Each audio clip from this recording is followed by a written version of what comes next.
Hi friends, welcome to my channel. ಎಲ್ಲರೂ ಹೇಗಿದ್ದೀರಾ friends? ನಾನು ನಾಜಿಯಾ. ಇವತ್ತು ನಾನು ತವಾ ಫ್ರೈ ಚಿಕನ್ ಅಂತ ಮಾಡ್ತಾಯಿದ್ದೀನಿ. ತುಂಬಾ ಚೆನ್ನಾಗಿದೆ, ಜ್ಯೂಸಿ ಆದಂತಹ ಒಂದು ಡಿಲಿಷಿಯಸ್ ಆದಂಥ ಒಂದು ರೆಸಿಪಿ. ನೀವು ನನ್ನ ವಿಡಿಯೋನ ಫಸ್ಟ್ ಟೈಮ್ ನೋಡ್ತಾ ಇದ್ದೀರಿ ಅಂದರೆ ಪ್ಲೀಸ್ ಸಬ್ಸ್ಕ್ರೈಬ್ ಮಾಡಿ, ಪಕ್ಕದಲ್ಲಿರುವಂತಹ ಬೆಲ್ ಐಕನ್ ಒತ್ತಕ್ಕೆ ಮರಿಬೇಡಿ ಫ್ರೆಂಡ್ಸ್. ಬನ್ನಿ ಚಿಕನ್ ಲೆಗ್ ತವಾ ಫ್ರೈ ಹೆಂಗೆ ಮಾಡೋದಂತ ನೋಡೋಣ. ಇವಾಗ ನಾನು ಇದು ಲೆಗ್ ತೊಗೊಂಡಿದ್ದೀನಿ, ಲೆಗ್ ಪೀಸಲ್ಲಿ ಮಾಡ್ತಾ ಇರೋದು. ಇದನ್ನು ನಾನು ಈ ಥರ ಕಟ್ ಹಾಕ್ತಾಯಿದ್ದೀನಿ. ಕಟ್ ಮಾಡೋದಂದರೆ ಅದು ಮಸಾಲೆಲ್ಲ ಚೆನ್ನಾಗಿ ಹಿಡೀಲಿ ಅಂತ ಹೇಳಿ, ಅದಕ್ಕೋಸ್ಕರ ಈ ಥರ ಚಿಕನ್ಗೆಲ್ಲ ಕಟ್ ಹಾಕ್ಕೋಬೇಕು. ಇದೇ ಥರ ಎಲ್ಲ ಚಿಕನ್ನ ನಾನು ಒಂದು 7 ಲೆಗ್ ತೊಗೊಂಡಿದ್ದೀನಿ. ಅದನ್ನು ಕ್ಲೀನಾಗಿ ವಾಶ್ ಮಾಡಿ ಇಟ್ಕೊಳ್ತಾ ಇದ್ದೀನಿ ಪಕ್ಕದಲ್ಲಿ. ಇವಾಗ ಒಂದು ಬೌಲ್ ತಗೋತಾ ಇದ್ದೀನಿ. ಈ ಬೌಲಿಗೆ ನಾನು ಫಸ್ಟ್ ಮ್ಯಾರಿನೇಷನ್ ಮಾಡ್ತಾಯಿದ್ದೀನಿ. ಇದಕ್ಕೆ ಇವಾಗ ನಾನು ಚಿಕನ್ ಲೆಗ್ಸ್ ಎಲ್ಲ ಹಾಕ್ತಾಯಿದ್ದೀನಿ. ಇವಾಗ ಇದಕ್ಕೆ ಒಂದು 2 ಸ್ಪೂನಷ್ಟು ನಾನಿವಾಗ ವೆನಿಗರ್ನ ಹಾಕ್ತಾಯಿದ್ದೀನಿ. ಅಂದರೆ ಹುಳಿಗೋಸ್ಕರ ನೀವು ಬೇಕಾದರೆ ಲಿಂಬೆಹಣ್ಣು ಹಾಕ್ಕೋಬೋದು, 1 ಲೆಮನ್ನ ಹಾಕ್ಕೊಳ್ಳಿ. ಇವಾಗ 1 ಸ್ಪೂನಷ್ಟು ನಾನಿವಾಗ ಶುಂಠಿ ಮತ್ತು ಬೆಳ್ಳುಳ್ಳಿ ಪೇಸ್ಟನ್ನ ಆ್ಯಡ್ ಮಾಡ್ತಾಯಿದ್ದೀನಿ. ಆಮೇಲೆ 1 ಸ್ಪೂನಷ್ಟು ನಾನಿವಾಗ ಕಾಳು ಮೆಣಸಿನ ಪೌಡ್ರು ಹಾಕ್ತಾಯಿದ್ದೀನಿ. ಆಮೇಲೆ ಇದಕ್ಕೆ 1 ಸ್ಪೂನು ಉಪ್ಪು ಹಾಕ್ಕೊಂಡು ಚೆನ್ನಾಗಿ ಇದನ್ನು ಮಿಕ್ಸ್ ಮಾಡಿ ಫಸ್ಟ್ ಮ್ಯಾರಿನೇಷನ್ ಮಾಡ್ಕೋಬೇಕು. ಇದನ್ನು ಈ ಥರ ಚೆನ್ನಾಗಿ ಎಲ್ಲ ಲೆಗ್ ಪೀಸಿಗೆ ಕವರ್ ಆಗೋ ಥರ ಈ ಥರ ಕ್ಲೀನಾಗಿ ಇದನ್ನು ಮಿಕ್ಸ್ ಮಾಡ್ಕೊಳ್ಳಿ. ನೋಡಿ, ಇವಾಗ ಕರೆಕ್ಟಾಗಿ ನಾನು ಇದನ್ನು ಎಲ್ಲ ಮಿಕ್ಸ್ ಮಾಡ್ಕೊಂಡಿದ್ದೀನಿ. ಜಿಂಜರ್ ಗಾರ್ಲಿಕ್ ಪೇಸ್ಟ್ ಎಲ್ಲ ಚೆನ್ನಾಗಿ ಲೆಗ್ ಪೀಸಿಗೆ ಕವರ್ ಆಗಿದೆ. ಇದನ್ನು ನಾನಿವಾಗ 1 ಅವರ್ ಇಡ್ತಾಯಿದ್ದೀನಿ ಸೈಡಲ್ಲಿ.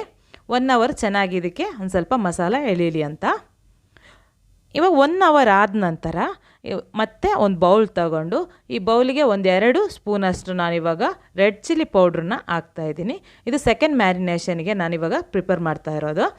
ಆಮೇಲೆ 1 ಸ್ಪೂನಷ್ಟು ಜೀರಾ ಪೌಡರು, ಆಮೇಲೆ 1 ಸ್ಪೂನು ಧನಿಯಾ powder, 1 spoon black pepper powder, ಆಮೇಲೆ ಒಂದು ಅರ್ಧ ಸ್ಪೂನಷ್ಟು ಅರಶಿನ, ಆಮೇಲೆ ಇದಕ್ಕೆ 1 ಸ್ಪೂನಷ್ಟು ನಾನು ಗರಂ ಮಸಾಲ, ಆಮೇಲೆ ಇದಕ್ಕೆ ನೀರು ತೆಗೆದಿರುವಂತಹ ಗಟ್ಟಿಯಾಗಿರುವಂತಹ ಮೊಸರನ್ನ ಇದನ್ನು ನಾನು ಹಾಕ್ತಾಯಿದ್ದೀನಿ, ಒಂದು ಅರ್ಧ ಕಪ್ಪಷ್ಟು.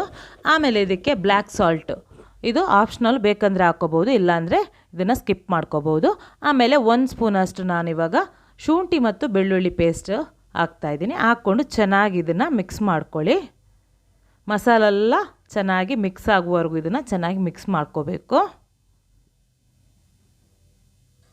ಇವಾಗ ನಾನು ಇದಕ್ಕೆ 1 ಸ್ಪೂನಷ್ಟು ಕಸೂರಿ ಮೇಥಿ ನಾನು ಹಾಕ್ತಾಯಿದ್ದೀನಿ. ರೋಸ್ಟ್ ಮಾಡಿರುವಂಥ ಕಸೂರಿ ಮೇಥಿನ ಹಾಕ್ಕೊಂಡ್ರೆ ಒಂದು ಒಳ್ಳೆ ಅರೋಮ ಬರುತ್ತೆ. ಆಮೇಲೆ ಇದಕ್ಕೆ ನಾನಿವಾಗ ಎಗ್ ವೈಟು, ಅಂದರೆ ಮೊಟ್ಟೆ ಬಿಳಿ ಭಾಗ ಬರುತ್ತಲ್ವ, ಅದನ್ನು ನಾನಿವಾಗ ಹಾಕ್ತಾಯಿದ್ದೀನಿ. ಹಾಕ್ಕೊಂಡು ಚೆನ್ನಾಗಿ ಇದನ್ನು ಮಿಕ್ಸ್ ಮಾಡ್ಕೊಳ್ಳಿ. ಅಂದರೆ ಈ ಮಸಾಲ ಎಲ್ಲ ಕರೆಕ್ಟಾಗಿ ಇಟ್ಕೊಳ್ಳಿ ಅಂತೇಳಿ ಎಗ್ ವೈಟ್ನ ಹಾಕ್ತೀವಿ. ಒಂದು ಎಗ್ ವೈಟ್ನ ಹಾಕ್ಕೊಂಡು ಚೆನ್ನಾಗಿ ಇದನ್ನು ಮಿಕ್ಸ್ ಮಾಡ್ಕೋಬೇಕು ಮಸಾಲೆಲ್ಲ. ಇವಾಗ ಚೆನ್ನಾಗಿ ಮಿಕ್ಸ್ ಆಯಿತು ನೋಡಿ. ಇದಕ್ಕೆ ನೀರೇನು ಹಾಕಕ್ಕೆ ಹೋಗಬೇಡಿ, ಅಂದರೆ ಮೊಸರು ಹಾಕಿರ್ತೀವಲ್ವ ಅದುವೇ ಸಾಕಾಗುತ್ತೆ, ಅದರಲ್ಲಿರುವಂಥ ನೀರಿನಂಶ ಸಾಕಾಗುತ್ತೆ. ಆಮೇಲೆ ನಾವು ಫಸ್ಟ್ ಮ್ಯಾರಿನೇಷನ್ ಮಾಡ್ಕೊಂಡಿದ್ವಲ್ವ ಆ ಚಿಕನ್ನ ನಾವು ಇವಾಗ ಇದಕ್ಕೆ ಹಾಕ್ಕೋಬೇಕು. ಹಾಕ್ಕೊಂಡು ರುಚಿಗೆ ತಕ್ಕಷ್ಟು ಉಪ್ಪನ್ನ ಹಾಕ್ಕೊಳ್ಳಿ. ಅಂದರೆ ನಾವು ಮಸಾಲೆಗೆ ಉಪ್ಪು ಹಾಕ್ಕೊಂಡಿರಲಿಲ್ಲ, ಬ್ಲ್ಯಾಕ್ ಸಾಲ್ಟ್ ಅಷ್ಟೇ ಹಾಕ್ಕೊಂಡಿರೋದು, ಅದು ಸಾಕಾಗಲ್ಲ. ಆಮೇಲೆ 1 ಸ್ಪೂನಷ್ಟು ನೀವು ಉಪ್ಪನ್ನ ಹಾಕ್ಕೊಂಡು ಚೆನ್ನಾಗಿದು ನಾವು ಆ ಲೆಗ್ ಪೀಸಿಗೆಲ್ಲ ಕೋಟ್ ಆಗುವ ಹಾಗೆ ಇದನ್ನು ಕ್ಲೀನಾಗಿ ಮಿಕ್ಸ್ ಮಾಡ್ಕೋಬೇಕು.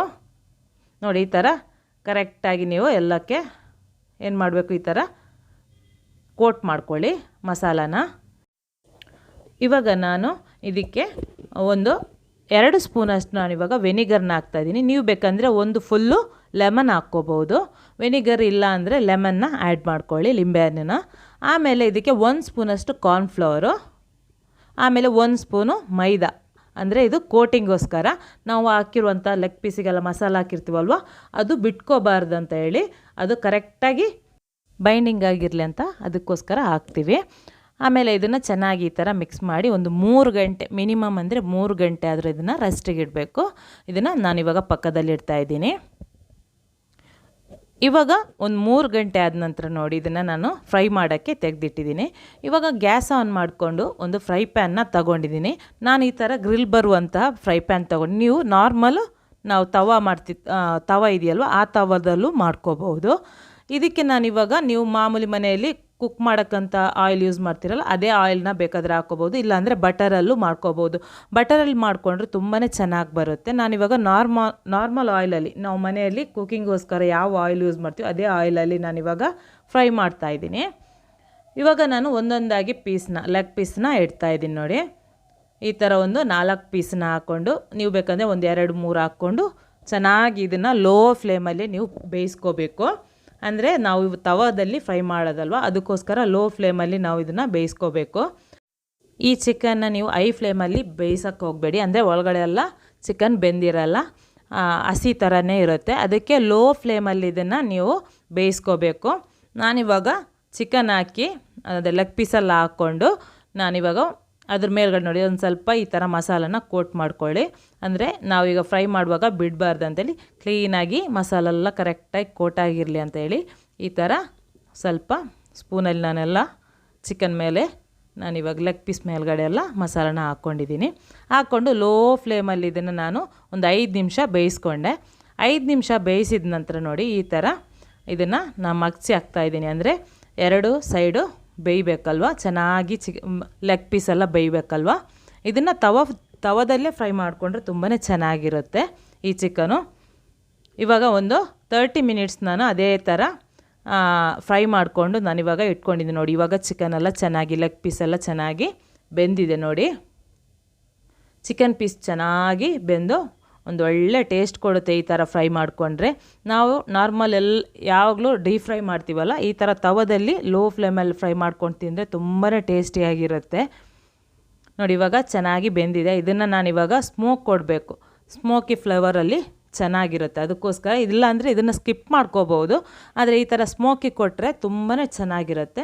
ಇವಾಗ ನಾನು ಇದು ಗ್ರಿಲ್ ಪ್ಯಾನ್ ಥರ ಬರುತ್ತೆ ಅದನ್ನು ತಗೊಂಡಿದ್ದೀನಿ. ಅದನ್ನು ನಾನಿವಾಗ ಗ್ಯಾಸ್ ಆನ್ ಮಾಡ್ಕೊಂಡು ಅದರಲ್ಲಿ ಇಟ್ಟಿದ್ದೀನಿ. ಅದ್ರ ಮೇಲ್ಗಡೆ ಏನು ಮಾಡಬೇಕಂದ್ರೆ ಬಟರ್ ಚೆನ್ನಾಗಿ ನೀವು ಒರೆಸ್ಕೋಬೇಕು. ಅಂದರೆ ನಾವು ಚಿಕನ್ ಇಡ್ತೀವ ಅದಕ್ಕೆ ಅಂಟ್ಕೋಬಾರ್ದು ಅಂತ ಹೇಳಿ ಒಂದು ಸ್ವಲ್ಪ ಗ್ರಿಲ್ ಪ್ಯಾನಿಗೆಲ್ಲ ನಾವು ಬಟರ್ನ ನಾನಿವಾಗ ಒಂದು ಸ್ವಲ್ಪ ಒರೆಸ್ಕೊಂಡಿದ್ದೀನಿ. ಆಮೇಲೆ ಇದನ್ನು ಲೋ ಫ್ಲೇಮಲ್ಲಿ ನಾವು ಒಂದು 5 ನಿಮಿಷ ಈ ಥರ ಮಗ್ಸಿ ಒಂದು ಸ್ವಲ್ಪ ಸ್ಟೀಮ್ ಕೊಡಬೇಕು, ಅಂದರೆ ಆ ಸ್ಮೋಕಿ ಫ್ಲೇವರ್ ಕೊಡಬೇಕು ನೋಡಿ. ಈ ಥರ ಲೋ ಫ್ಲೇಮಲ್ಲೇ ಕೊಡಿ, ಅಂದರೆ ಒಂದು 2 ಇದನ್ನು ಫ್ರೈ ಮಾಡ್ಕೊಳ್ಳಿ. ಒಂದೇ ಸಲಕ್ಕೆ ಒಂದು 4-5 ಹಾಕ್ಕೊಂಡು ಫ್ರೈ ಮಾಡೋಕ್ಕೆ ಹೋಗಬೇಡಿ. ಈ ಥರ 2 ಹಾಕ್ಕೊಂಡು ಲೋ ಫ್ಲೇಮಲ್ಲಿ ಇದನ್ನು 5 ನಿಮಿಷ ಬೇಯಿಸ್ಕೊಳ್ಳಿ ನೋಡಿ. ಈ ಥರ ಆವಾಗ ಇದರಲ್ಲಿ ಎಕ್ಸ್ಟ್ರಾ ಆಯಿಲೆಲ್ಲ ಇರೋದು ಹೊರಗಡೆ ಬರುತ್ತೆ. ಆಮೇಲೆ ಇದ್ರ ಮೇಲ್ಗಡೆ ಏನು ಮಾಡಬೇಕು, ಬಟರ್ನ ಒಂದು ಸ್ವಲ್ಪ ಅಪ್ಲೈ ಮಾಡಿಕೊಂಡು ಈ ಥರ ಇದನ್ನು ಫ್ರೈ ಮಾಡ್ಕೊಳ್ಳಿ. ಆವಾಗ ಒಂದು ಒಳ್ಳೆ ಟೇಸ್ಟ್ ಕೊಡುತ್ತೆ. ನೀವು ಬಟರ್ನ ಎಷ್ಟು ಯೂಸ್ ಮಾಡ್ತೀರಾ ಇದಕ್ಕೆ, ಆವಾಗ ಆ ಚಿಕನ್ ಟೇಸ್ಟ್ ತುಂಬಾ ಚೆನ್ನಾಗಿ ಕೊಡುತ್ತೆ. ಇವಾಗ ನೋಡಿ ಚೆನ್ನಾಗಿ ನಾನಿವಾಗ ಫ್ರೈ ಮಾಡ್ಕೊಂಡಿದ್ದೀನಿ. ಎಲ್ಲ ಚಿಕನ್ನ ನಾನಿವಾಗ ಸ್ಮೋಕಿ ಫ್ಲೇವರ್ ಕೊಟ್ಟು ತೆಗಿತಾ ಇದ್ದೀನಿ ನೋಡಿ. ಇವಾಗೆಲ್ಲ ಸರ್ವ್ ಮಾಡೋಕ್ಕೆ ರೆಡಿ ಆಯಿತು ಚಿಕನ್ ಲೆಗ್ಗು. ನೀವು ಮನೆಯಲ್ಲಿ ಇದನ್ನು ಒಂದು ಸಲ ಟ್ರೈ ಮಾಡಿ ನೋಡಿ, ನಿಮಗೆಲ್ಲರಿಗೂ ಇಷ್ಟ ಆಗುತ್ತೆ ಅಂತ ಅಂದ್ಕೋತೀನಿ ಈ ವಿಡಿಯೋ. ಆಮೇಲೆ ಇದು ಟ್ರೈ ಮಾಡಿದ ನಂತರ ನೋಡಿ, ನೀವು ತಿಂದ ನಂತರ ಹೇಳ್ತೀರಿ ತುಂಬಾ ಚೆನ್ನಾಗಿತ್ತು ಅಂತ. ನೀವು ಮನೆಯಲ್ಲಿ ಒಂದು ಸಲ ಟ್ರೈ ಮಾಡಿ ಹೆಂಗಾಯಿತು ಅಂತ ನನಗೆ ಕಮೆಂಟಲ್ಲಿ ಒಂದು ಸಲ ಕಮೆಂಟ್ ಹಾಕಿ. ಹಾಗೆಯೇ ಈ ವಿಡಿಯೋಗೊಂದು ಲೈಕ್ ಕೊಡೋದಂತೂ ಮರಿಬೇಡಿ ಫ್ರೆಂಡ್ಸ್. ಈ ವಿಡಿಯೋನ ನಿಮ್ಮ ಫ್ಯಾಮಿಲಿ ಫ್ರೆಂಡ್ಸಿಗೆ ರಿಲೇಟಿವ್ಸ್ಗೆ ಎಲ್ಲರಿಗೂ ಶೇರ್ ಮಾಡಿ. ನೋಡಿ ಈ ಥರ ಒಂದು ಪೀಸ್ ಚಿಕನ್ ತಗೊಂಡು ಆಮೇಲೆ ಇದಕ್ಕೆ ಒಂದು ಆನಿಯನ್ ಇಟ್ಟು ಒಂದು ಸ್ವಲ್ಪ ಲೆಮನ್ ಹಾಕಿ ತಿಂತಾಯಿದ್ರೆ ಆಹಾ, ಏನೊಂದು ಟೇಸ್ಟ್ ಅಂದರೆ ತುಂಬಾ ಟೇಸ್ಟ್ ಆಗಿರುತ್ತೆ. ಓಕೆ ಫ್ರೆಂಡ್ಸ್, ನೆಕ್ಸ್ಟ್ ಹೊಸ ರೆಸಿಪಿಯೊಂದಿಗೆ ಬರ್ತೀನಿ. ಬಾಯ್.